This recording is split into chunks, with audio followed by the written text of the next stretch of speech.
লাউয়ের খোসা দিয়ে এত মজার একটা রেসিপি তৈরি করে নেওয়া যায়। আজকের এই রেসিপিটা না দেখলে কিন্তু মিস করবেন। হ্যালো এভরিওয়ান, আসসালামু আলাইকুম। সবাই কেমন আছেন? আশা করি সবাই অনেক বেশি ভালো আছেন।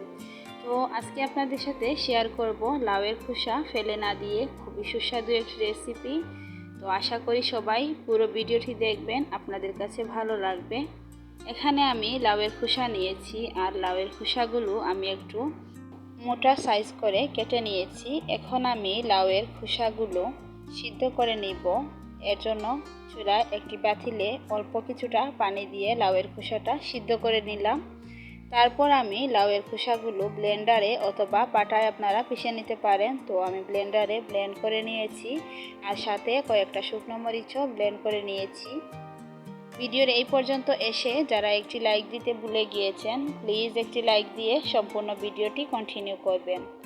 তো দেখুন, লাউয়ের খোসাগুলো আমার ব্লেন্ড করা হয়ে গিয়েছে। এখন আমি রান্না করার জন্য চলে এলাম। এর জন্য কড়াইতে দিয়ে দিলাম পরিমাণ মতো তেল।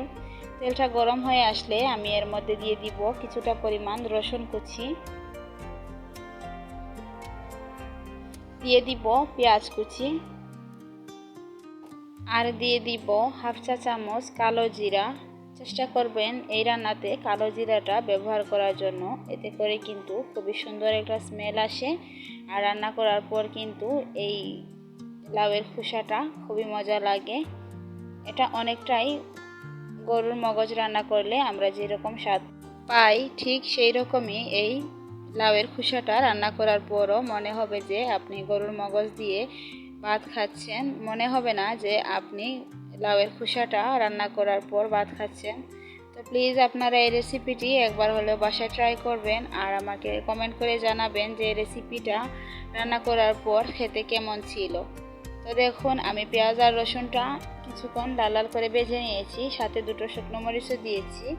এখন আমি একটা ডিম ভেঙে দিলাম, দিয়ে দিব স্বাদ মতো লবণ।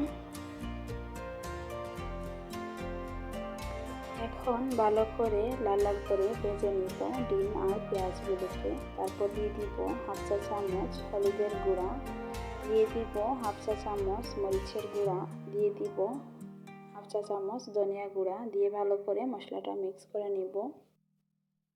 মশলাটাকে ভালো করে কষিয়ে নেওয়ার পর আমি আগে থেকে ব্লেন্ড করে রাখা লাউয়ের খোসা আর শুকনো মরিচ ব্লেন্ড করে রাখা সবগুলো একসাথে দিয়ে দিব, দিয়ে ভালো করে ভেজে নিব।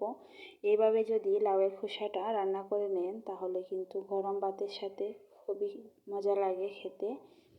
তো চেষ্টা করবেন একবার হলেও লাউয়ের খোসা দিয়ে এই রেসিপিটা ট্রাই করার জন্য।